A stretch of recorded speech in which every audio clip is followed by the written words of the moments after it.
treachery. Every single person wants to be my enemy. I'm still annoyed that Arcane was wasted so hard, dude. I still haven't seen season 2. Don't. It's awful. It's a train wreck to the finish line. The whole time. You did see season 1, right? You like generally remember season 1? Yeah. Okay. There are 9 episodes in season 2, just like season 1. How much percentage of season 2 does it take to wrap up the Jinx-Vi conflict, do you reckon? Probably the whole thing. Incorrect. They fight one time on screen in episode 3, and then they just don't ever again for the rest of the season. This is why whenever they announced Arcane, I figured they were just going to be doing, like, not focused on one region. No, literally, here's what I thought. And they would just do, like, each season would be its own contained story. Dude, but, I thought they were gonna do the Warhammer 40k thing, where each season, every couple seasons, was like a story arc or 2 per region. And then if we were really, really about that, maybe we have, like, season 11 be like some sort of Avengers Assemble moment where some characters from some regions come together and meaningfully interact. So hey, you know how episode 9 of Arcane season 1 ends? With Jinx 9/11ing the council. Yep, uh-huh. How do you think Piltover responds to that? Wanted war criminal gets manhunted. Incorrect. All of 6 people go to, Zon to try and find her, Vi and Caitlyn being 2 of them. And after a 2-minute music montage, the other characters, the characters who aren't playable in the game, have to go because one of them gets mortally wounded in a Jinx trap. So then you end up with Jinx and Savika tag team face off with Caitlyn and Vi. Which, by the way, a lot of people hype up that fight scene because it's like a 2-minute music video set to a really good song that switches between, like, 3 other POVs in the story as well. Like, it does the... This is a cartoonish, like, a ridiculous comparison, but you remember that scene in Season 1 where, Jace and Mel are having sex, and it's, like, paralleled with Victor, like, bleeding out and passing out in the lab? To show, like, how they're both at, like, I can remember stages. something like that. You remember, because it's, like, showing how they're at, like, he's rising and Victor's falling, is the point. Like, it's, like, to show the parallel. Like they do something similar there, where it's, like, here's what Jace and Echo are dealing with, here's what Vi and Jinx are dealing with. Like, that's what they're doing, and it's set to a song. Like, a song with lyrics and stuff. And it gets really, really hyped up by the fans because it's really, really well animated. Like, okay, the 10 out of 10 aspects of Season 2 are the music, the animation, and the voice acting. The writing is just so Jinx that it holds it all back. Like, if I had to give the season a number, it would be a 3 out of 10. And it would get all 3 points for music, animation, and voice acting. Jinx and Savika versus Caitlyn and Vi. Have you seen my my YouTube videos about the Obi-Wan Kenobi show? I have like a solid 7-minute paused video tangent about how Jinx Disney Star Wars choreography is. They make their characters look as stupid as humanly possible to build tension. And that's what the fight between Jinx and Savika and Caitlyn and Vi looks like. There are multiple instances where multiple characters can kill their opponent. And the show has told us that that is what the 4 of them are there to do. They are there to kill each other. And yet, nobody takes the kill shot. They do the pretentious cinema thing of, oh my god, it's so cool because the POV is... The camera POV is through Caitlyn's scope, right? Except the camera POV is through Caitlyn's scope, which is currently pointed at Savika's midsection. Caitlyn, why have you not put a bullet in Savika's uterus? Sure, it's not a kill shot, but when she is bleeding out her large intestine, she's dying. If she's dying, that means she can kill you much less likely, much less effectively. But at first, Savika sprints at her and closes the distance. So, like, at first, if you're smart and paying attention, you're like, okay, maybe it's not loaded. But no, after she's closed the distance and they've started fighting, Caitlyn attempts many a point-blank close-range shot, but because Savika has closed the distance, she obviously can't point the gun at her to shoot the shot. So you're like, oh, you feel like J.K. Simmons in Whiplash, where you, like, pound the desk and go, so your gun was loaded! Yeah, you know the Atlas gauntlets, Vi's weapons of choice? Yeah, the mining Yeah, gauntlet things. yeah, you know the thing that Jace flawlessly demonstrated with little practice or skill can easily squash a huge boulder in one hand? Vi closes the distance between her and Jinx, and physically grabs her on multiple in multiple ways. She grabs her and throws her. There's even a shot where she has a hold of like half of her face, half of her head, and like there's another moment where Jinx pulls a gun on her point blank and tries to shoot her in the head, and she like grabs her other hand and pulls it away. So even with Vi holding back to not try and immediately rotten watermelon her sister's body, you know? Even with that, even with Jinx, you know, being a little bit shimmer steroided, you're grabbing her with objects that have the pressure output of like a hydraulic press. At the very least, you should be cracking, bruising, and breaking this little woman's body. Okay, so do you remember how when characters from the game would fight in Season 1, their fight choreography would reflect the game balancing? Do you remember how when Jinx kept Echo at a distance in all their conflict encounters, that was where he was at the most risk? When he fights her on the bridge, when he closes the distance and finally gets his hands on her, that is where she starts seriously losing the fight. Because guess what, Trey? When you're bot laning, it's not a good idea to 1v1 the jungler. If you see Echo leaving the jungle, don't let him get close to you, cause he'll kill you. It's just a lot of that. Like, a lot of the fight choreography is really, really stupid. How do you think the Zaun and Piltover conflict ends? It doesn't. Oh, it does. I don't feel like they did something drastic as collapse Piltover into Zaun. Nope. So it's the most cowardly. Law and Order. It's the most cowardly, Jinx, predictable way of ending it. Try and guess it. It is a very easy guess. You can totally get it right. I want to hear like if you can get it. Try and guess it. I'm gonna guess Law and Order established. To a point. That's part of it. What they do the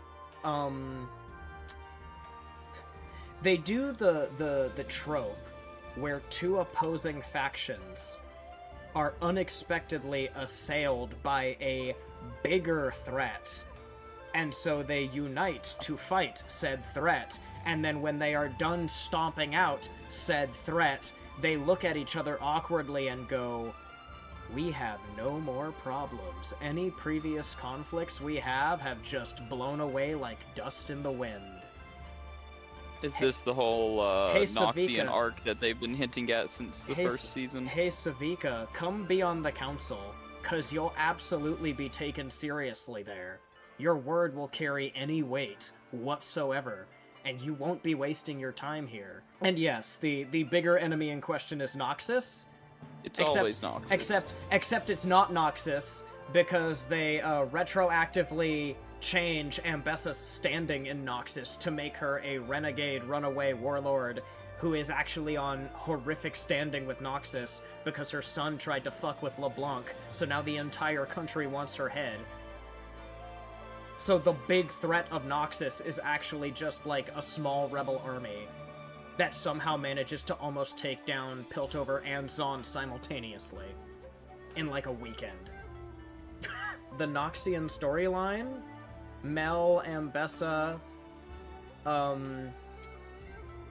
that none of that gets any resolution because they do the boys thing where they're like, hey, be ready to watch Mel's show when it comes out at an undeterminate date later. Because because they introduce I'm not gonna watch that. They introduce a faction. This might ring a bell. They introduce the Black Rose faction, which is Mel LeBlanc's conspiracy group. So if you were looking for any sort of meaningful story payoff with Mel, there's none. Also, because I can tell by her gameplay. Yeah, and her powers? Do you want to know, how she got her powers? No, not yet. I'll probably still watch the trash heap of a dumpster fire at some point. No, that's the problem. It's not there. Oh. Trey, my silly little boy. If you want to know how to watch her, how to know how she got her powers, if you want to know how to learn that, you're going to need to watch the YouTube exclusive, it's Ambessa's release video for when they added her to League of Legends. And that music video was animated by Studio Fortiche, and it shows how pre-born Mel awoke her powers that she's actually had the whole time. Imagine, if you will... This gives me the whole vibe of the fact that they brought Palpatine back through a Fortnite event. No, my comparison, I've already written this out for the YouTube video that I'm still working on. I have like an 11-hour YouTube video in my drafts right now that I'm making about this. I'm still scripting it. It's insane how big this video is, because there's so much wrong with everything about Arcane, not just its writing. And dude, I have the books sitting next to me. I have both books that I'm reading to find sources and info. Art and Making of Arcane book that my brother gave me for Christmas. And boy howdy does this, there is like enough Freudian slips in here for Sigmund Freud to develop a Freudian fetish. Because the amount of people just saying like, yeah, Season 1 was lightning in a bottle to the nth degree. Anyways, and then the other book I have here is the prequel book about Ambessa that, retroactively changes a lot of the story and makes a lot of the problems with it worse. Those will have their own segments in the video when it eventually gets fully edited and released. Imagine if you went from Spider-Man 1 with Green Goblin to Spider-Man 2, and Miles Morales was just there. And the story didn't even address that he's there and came out of nowhere. And Sam Raimi, on a red carpet interview, said, "Oh, you didn't watch the Nickelback Hero music video when it aired on MTV?" Well, fuck you then. You don't get an answer. You should have watched the unrelated music video on an unrelated platform to fill in the story gap. Where did she get her powers? What are her powers? How did she awaken her powers? The most frustrating part is, it makes sense. So if it was like a 15-minute flashback sequence, it could have worked. And then, like, let's say that 15-minute flashback sequence got, like, cut up and put into that music video. Still would have worked. But no, that music video is all you get. The way the TV show cuts it is that, like, LeBlanc mocks Mel, and Mel just kind of gets really pissed off and then just has powers. So you're like, anyone who hasn't seen the music video isn't gonna know what's going on. Or they're gonna think that, like, Mel Super Saiyaned in, like, a minute and a half of screen time. What do you think Vander and Silco's relationship was? Pre-TV show beginning. Can I Vander was like, real quick, can Vander I tell was you, like the old boss, right? I was gonna say, can I tell you mine, and then you can tell me if you agree or if you have a different one? Sure. I thought Vander staged a revolution. Silco was one of his followers. Silco got way too into it, way too extreme, so when Vander decided to put the gloves down, Silco wasn't feeling it and tried to keep the flames burning. And so Vander had to, like, put out the fire that he started, which is why he was so emphatic to Vi about how she's gotta be careful how she leads. That's how I interpreted it, and that's how I saw it when I first saw Season 1. How did you interpret the very, very first scene of Episode 1? The one where Baby Jinx and Baby Vi walk out onto the bridge, see everything on fire, see their parents dead, Vander sees them, freaks out, drops his weapons, picks them up, and carries them home. How did you interpret that? Guy sees two children alone and gets them out of danger. Maybe there's like a... Maybe you saw like a layer of like... This guy sees children orphaned by the violence he helped incite, and that breaks his will to fight. So now he chooses a pacifist route. So what you wouldn't say is that looks like him fulfilling a promise to a bestie he totally had off screen before the series started. Yeah, I wouldn't say that. I'll just spoil this because it's only there to farm like Twitter sob tweets. Like it's that's all it's there to farm to. That one of the retroactive flashbacks they shove in Season 2 is they retcon it so Vander was besties with their mom, and they have a scene where she's at his bar telling him she's pregnant, and she makes him promise to take care of her daughters if anything happens to her. That, like, Jinx me off, because that first scene really made me love Vander as a character when he sees, like, the damage that his warmongering wrought, and so he decides to give it up. Like, that scene hit me. That made me instantly invested in him. And retroactively changing it to, oh, Jinx. That dead woman with the purple hair over there is totally my best friend. Time to take care of these kids like I promised I would. Yeah, that makes no sense. Yeah. That would probably just destroy it for me. No, you wanna talk about destruction? I'm gonna make it even worse because I left a detail out. Silco's in the flashback. He's the third dude at the bar. He's also their best friend. They're a best friend trifecta. Meaning Why that do they wait to do this stuff until after people are dead? Meaning Silco is either a really Jinx. like somehow an even Jinx. person, morally speaking, than Season 1 already made him out to be. Or he is just a full-blown Jinx. because he spends the entirety of the first third of Season 1 trying to kill the people he promised to protect. Also, the political and ethical depth of two extremist revolutionaries going their separate ways and disagreeing politically and ethically on how to go about things. Yeah, that's all gone, by the way, because they retcon it to the whole reason they fell out was because she died. The only reason Silco wanted to go as hard as he did is because she died because of their error, and he wanted to get revenge. And Vander was like, hey, that's not cool, we don't do that. So I'm like, oh, also they make Vander look stupid because there's a scene where Jinx and Vi find a letter Vander left for Silco that Silco never got. And the show plays it like that letter would have somehow changed things. When I'm like, these are two ex-besties whose friendship burned to the ground in, like, mutual attempted murder. A letter doesn't fix that. Like, do the writers know how human interaction works? A letter was not gonna fix that. If this video does numbers, this'll be the thing that, like, gets me, like, cancelled. What do you think of the Jinx Echo pairing? I'm not really sure how much of that I remember being done in Season 1. Okay, Season 1 paid the briefest of lip service to... Before Season 2... okay, so, like, Season 2 goes all in on it.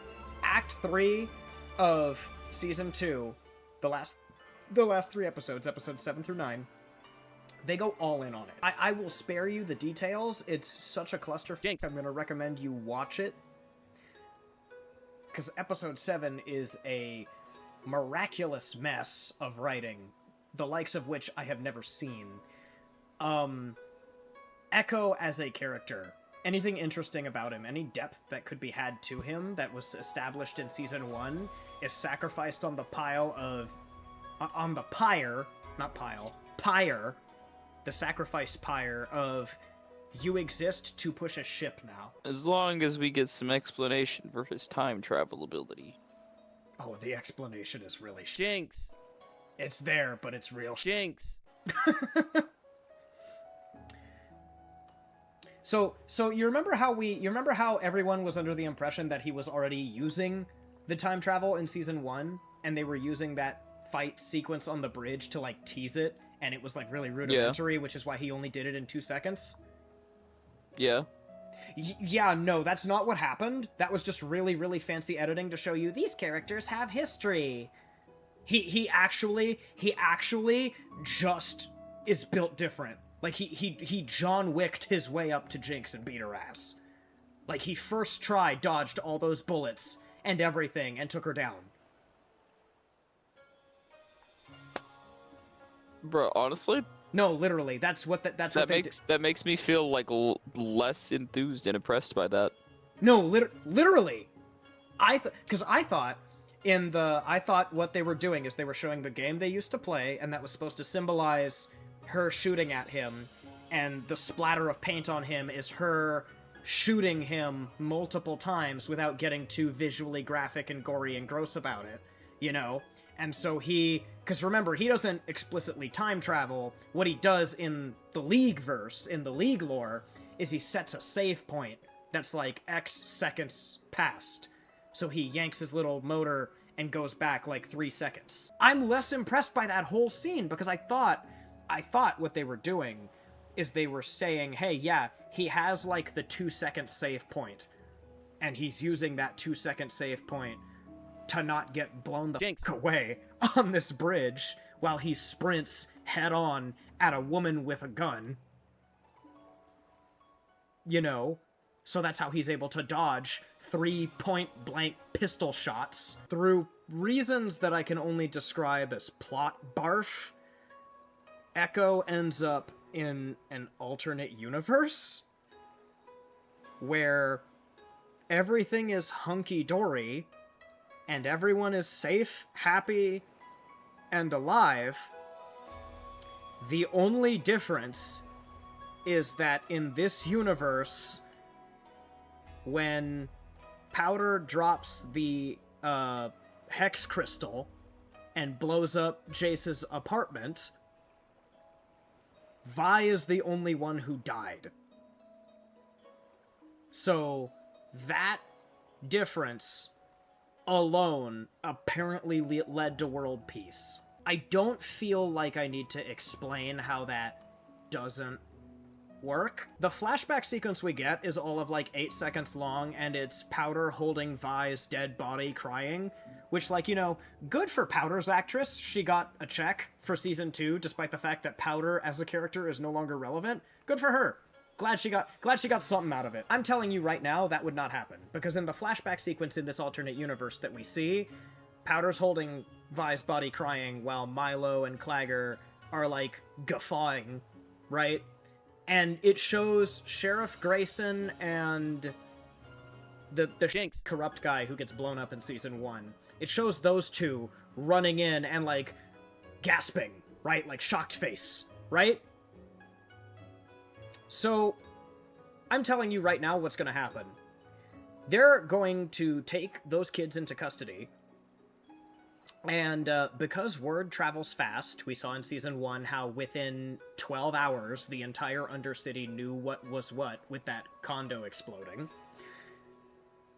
Within 12 hours, Vander is going to hear, hey, yeah, so all of your children are in enforcer custody, and Vi's dead. Do you think that that's going to end peacefully when Vander hears that? No. Yeah.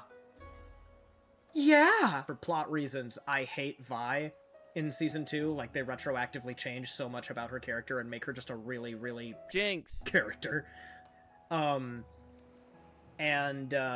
So when I, at first, I laughed my ass off. I was like, fuck Jinx. yeah, killing Vi fixes the universe. Even the writers hate Vi. So the whole purpose of this is to ship tease Echo and Jinx, because in this universe, alternate Powder, which she still calls herself because she didn't turn into Jinx, alternate Powder and Echo are apparently in some form of a will they won't they relationship. And then, because writers like to overcomplicate everything, instead of Echo just making the leap to the other universe, you know, and being there physically, instead of doing that, no, they have, like, the hex tech runes zap his soul into alternate Echo from that universe, so he has, like, possessed himself. And when he leaves, that Echo wakes up as if he's been asleep and says, Powder, what happened? So, the reason I say that, bring that up and explain that in such detail, is because they have them kiss. They make our Echo from our universe kiss that Powder from that universe, while the body he is using is comatose and not consenting, and she is completely unaware of his entire situation.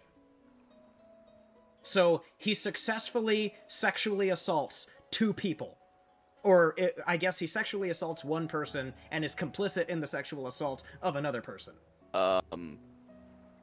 I'm not sure how to respond to that, other than that doesn't feel right. So in Wonder Woman 1984, because Patty Jenkins can't be a normal writer and just write something normal, what happens on screen is Wonder Woman she doesn't know she's holding the Magic Wish MacGuffin rock, but when she sees another object in the box that makes her think of her dead boyfriend from World War I. So Wonder Woman makes, like, a casual wish, like, oh, I miss you, baby, I wish you were here, right? And the wishing rock hears that, because she's touching it. And so later on, at, like, a banquet cotillion thing that I don't remember what she's at, why she's there. I don't remember why she's there. I'm not gonna rewatch the movie. The movie. Jinx. Her wishing her dead boyfriend back to life caused his soul to get shoved in this random guy at the party. Did you see the movie Obsession? No. She does an Obsession, where, like, with her wish, she shoves the soul of something else into this dude's body, and then proceeds to put the guy in danger. Oh, and by the way, she Jinx. the guy. She fixed the body with her boyfriend's soul in it. That night. The Snyderverse Wonder Woman is canonically a rapist. When that happened, I said, there's no way a man could ever do this and get away with it. And then what happens? Season 2 of Arcane sees a man do just that. Just granted, like, the positions are shifted a little bit. Either way, it's the same, like, weird, ethically dubious, questionable occurrence happening on screen. The only difference is instead of sex, it's just a kiss. Regardless, no one in question is in the full possession of knowledge that they ought to know, so they can properly consent to what is occurring. And then the entire internet was like, oh my god, hashtag time bomb, LOL, heart emoji. And I'm like, oh my god. The internet is so... Jinx. I hate this place. I hate it here. This is hell. Oh, also, when Echo gets back to the main universe, he goes to recruit Jinx for the final battle, and he speaks to her in, like, a vague manner that conveys the, like, character development he experienced with the other universe Jinx. And she is somehow, some way receptive to it. And you're like, but that wasn't you. You should be looking at him like he's insane. What are we doing here? Yeah, Look, it's like a Spider-Man canon event. And yeah, when the dust is settling narratively for a lot of the characters, and we're getting, like, the final farewell scene that we'll see for a lot of these characters, do you think he's like... Because, like, they've had the final battle, and everyone's like, oh, time to do this and that, right? Do you think he's partying it up with the Fireflies? and celebrating how Zon has its independence now and they're not going to be subjugated by Piltover anymore, and he's like, you know, drinking with all his resistance buddies and like maybe listfully looking into the sunset. No. No, he's sitting on the... Okay, so in the alternate universe, him and alternate universe Powder go and sit where Vi and Powder sat in season 1 to overlook all of Piltover, or all of the cities. Him and her go there, and that's where they kiss. And so he goes and sits there and like stares depressingly out at like the sunset while holding his little time, his little like clock, like his stopwatch, and like thinking about her. And I'm like, this is so Jinx. lame. Everything interesting about this character has been leached out so they can ship bait the fans into making like sad edits for Twitter. Oh. Anything to drive the engagement up. And literally, that's all it's there for. Because they know the average, like, consumer of media nowadays has the brain of, like, a dead rat when it comes to media literacy, so all they care about is moments that make them feel bad for 5 seconds, and then they, like, move on. So they're, like, trying to... Basically, the show went from, like, Game of Thrones Season 1 level depth to, like, Has-Been Hotel level depth in, like, the span of a season. You remember in Season 1 where Silco hears that there's dissent from the Chem Barons?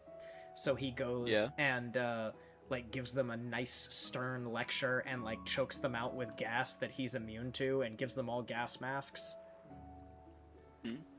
Really, really kick-ass scene.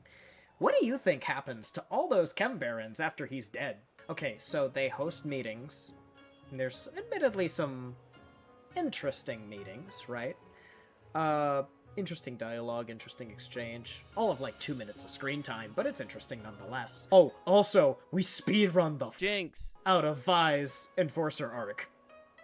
We speedrun the Jinx. out of that. Jinx. It is over by like episode 3. So any depth you thought to be found in like the Zonite turned policewoman, yeah, that's gone. It's just not there. There are ethical questions and like morality questions and like, hey, hello Palestinian citizen who joined the IDF. Any like insightful introspective scenes to be found here?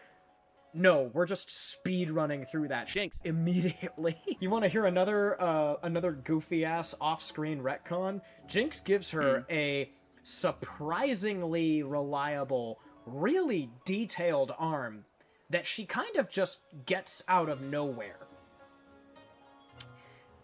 Do you want to know how you see how she builds that arm and where she gets the pieces for it?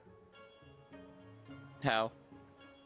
I certainly hope you played the limited edition short point-and-click adventure game Jinx Fixes Everything that was available for a limited time on the League of Legends launcher.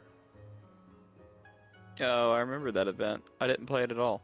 I played it for the Singed skin, and I remember saying to myself, wow, a lot of this seems really important. I hope they keep this game around. They didn't. She shows up and just gives Savika that arm, and that's how Savika kills the Chem Baron who's throwing down with them. And then the rest of the Chem Barons, what happens is, when the two stories that have been set up by episode 1 and 2 are set to collide in episode 3, because like I said, the end of Act 1 is where we put the Jinx and Vi conflict to bed permanently. Like, they never fight again. They never have a meaningful disagreement that results in any meaningful plot occurrence ever again. Nothing happens after this. But while they're setting up, when they come back together, episode 3 opens with a montage of Vi, Caitlyn, and their 3 assistants, like, storming their way through Zaun.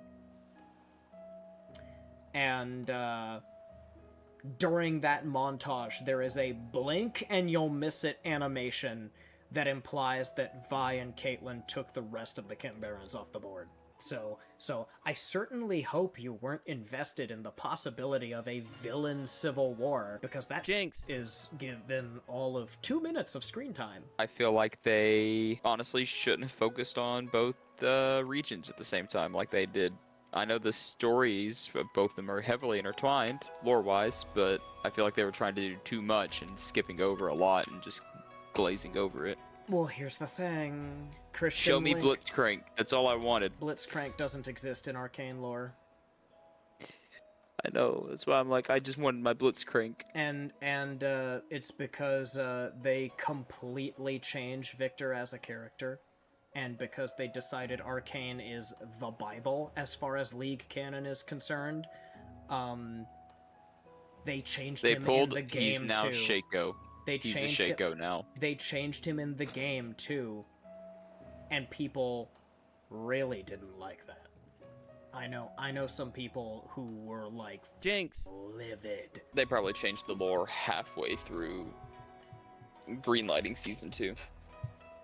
Heck, they probably did it before the end of season 1. No, the season 2 stuff came first. The season 2 stuff came Wait. first. Season 2 What do you mean the season? What I mean is, Season 2 fully released. This is one of many things covered in my video. Season 2 fully released, and then Riot started pulling down his old short stories, and then updated the game to change him into his Arcane counterpart. Which, by the way, I hope you're not a mastery level 7 Victor main with all 9, was it, of his old skins? Because all of those were taken away too. Because they're not compatible with his new character model. I'm speaking to, like, the general League fans there. I'm not speaking to you personally. Unless that does apply to you personally, in which case I am so sorry. I didn't know they removed his skins from the game. Oh, he only Figured has they like would've- 3 or 4 skins now, and they are all like remapped to his character model because he doesn't walk anymore. He like sort of awkwardly floats. It's one of those frustrating, painful things where a lot of the post-season 2 interviews, you can tell that, like, there's more to be said, but a lot of the voice actors and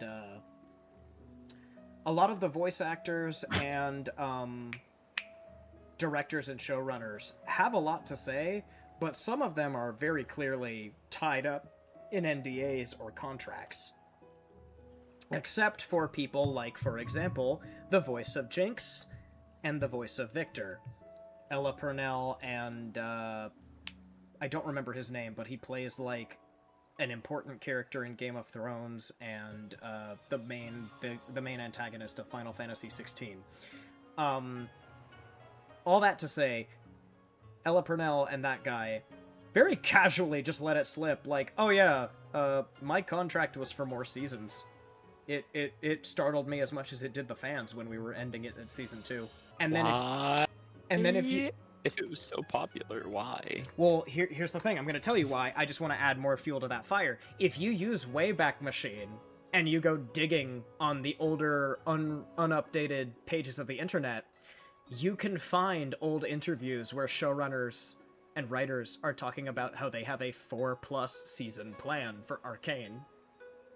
And you start to realize the reason season 2 is such a cluster train wreck is because it's 3 seasons crammed into 1. Each season was crammed into 3 episodes. It's 3 seasons crammed into 1, so it's at least 1 season per act. It's at least 1 season per act. All things to say, the tone tells you it's a very important moment that's supposed to be ultra impactful and powerful. But it's happening at, like, Act 3's ending. So, like, you're barely a third through the season, so it's not hitting as hard as it should be. When you recontextualize it in that light and go, oh my god, this was supposed to be the season 2 finale, you're like, oh. And then when you realize that Vi's arc as an enforcer lasts all of an episode and a half, you're like, oh, that was supposed to have a season's worth of development. When you realize that the Chem Baron Civil War lasts all of, like, 45 seconds of screen time, you're like, oh, that was supposed to have a season. Oh no. I think the new greedy CEO probably played a hand in why season 2 went the way that it did. Did you know that Arcane is the single most expensive animated project in the, like, entire world history of fiction? Yes. I've heard that Season before. Season 2, I believe the number was, like, almost $500 million. Okay, no, it was $250 million. It was minimum estimate was $250 million. So I think that this guy whose MO when he got put in power, his first MO was how can we pinch every possible cent out of the average Tom, Dick, and Harry. That guy, I think he saw the passion project that was Arcane, and he said, all right, look, season 2 is almost done being made. Like, in the writer's room, and the animators are working away over the fires with their, like, concept arts. Finish it up in one season. You get one more, because that's way too much money. Yeah, where the Jinx. f was all the merch? Riot? You had the, like, uncontestable, at least for the years they came out, Arcane was the #1 show when they came out, both seasons. Season 1 was a sleeper hit. It took like a month to get going, but it became like one of the biggest Netflix shows ever. Season 2's premiere crashed the site in multiple countries. And you're going to tell me they weren't planning on releasing merch? And what little merch they were gonna release, they slacked off on? We love it when a company fumbles its ways of getting free money. Well, no, because here's the thing. The new CEO's obvious annoyance with the budget of the show wouldn't be a thing. He'd be like, oh, this show, this second season costed $250 million, but we made $500 million this year on merch alone? What, like... Please tell me you're already working on season 3. Like, that's what he'd say. 100%. Do you understand why this video is gonna be like 11 hours long when it's done? Yes. There is an interview out there. It's gonna be a clip that I write into the script of the video at some point. One of the writers is named Amanda Overton. She is one of the few people remaining on the writing team with any sense. And the writing team that worked on season 1 was 34 people? 33, 34 people, I believe she said. And a lot of them got fired for Jinx. reasons between season 1 and 2. Do you want to guess how many people were in the writer's room for season 2? 15. Lower. That was 5. that was a cue to keep guessing, by the way. Lower. 3. Correct. Over 90% Jinx. of the writing team from season 1 was not there to write season 2. Do you understand why this season of television feels like it was composed to hurt me personally? I could believe why you feel that. Especially since I spent the better part of 3 years with the show's metaphorical Jinx. hanging out of the corner of my mouth like a Jinx. cigar. It's one of those shows. It's Promise Neverland all over again, by the way. I showed my mom season 1 of Promise Neverland. Season 2 came out, and I said, hey, great news, Mom. We're not watching any more of that show. And she goes, why? And I'm like, season 2 was really bad. And she's like, oh, okay. Never talked about it again. I showed my mom season 1 of Arcane. She liked it.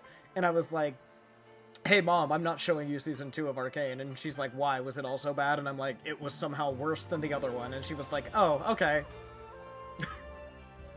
And the Promised Neverland was... Whew! Promise Neverland had its own massive basket of issues, and if I'm being super real, it's been long enough. Even if they adapted the manga shot for shot, it still would have stopped being good eventually. Like, if Season 2 was up through Goldie Pond, that would have been the best part. And then Season 3 and onward would have started a gradual deterioration, because that story is a flawless representation of narrative cowardice. Because the entire first half of it sets up a metric Jinx. load of status quos that warrant very serious, introspective, like, ideas and, like, discussion. And it kind of, even in the manga, where it fleshes it out a little better, it kind of still hand waves it away as, no, we want a happy ending. We don't want to kill off a lot of these characters. The idea that a status quo so set in stone by the passage of time to the point where Peter Rattray Jinx. kills himself at the notion of considering its end can be, like, fixed with a few 5-minute conversations, and, like, no meaningful pushback occurs at any point, because deep down, all of these child-munching demons secretly wanted to be good guys, will never stop being asinine to me.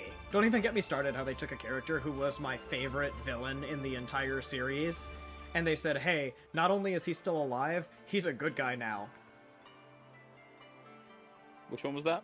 Grand Duke Luvis. Uh, They not only brought back Demon Jeffrey Epstein, but they gave him an off-screen redemption arc. And I'm like, what are we doing here, Caillou Shirai? What are we doing? What even is this story anymore? We took a guy who was like, yeah, I built an entire Little Tykes playground that spans the length of a forest so I could drop, like, teenagers in it and hunt them for sport. And now suddenly he's like, oh, this one little girl was really good at shooting, so she shot me between the eyes. But because I'm a royal, too, that means I have 2 cores. Never mind the other 3 people who were hunting with me, who were also royals. They didn't have 2 cores. Don't question that. Anyways, I'm here, and, like, I was so when she shot me between the eyes, it, like, knocked my brain straight, so now I'm a good guy, I guess. We should all drink the secret princess's blood and not, be human eaters anymore, because apparently that's how that works. Pants!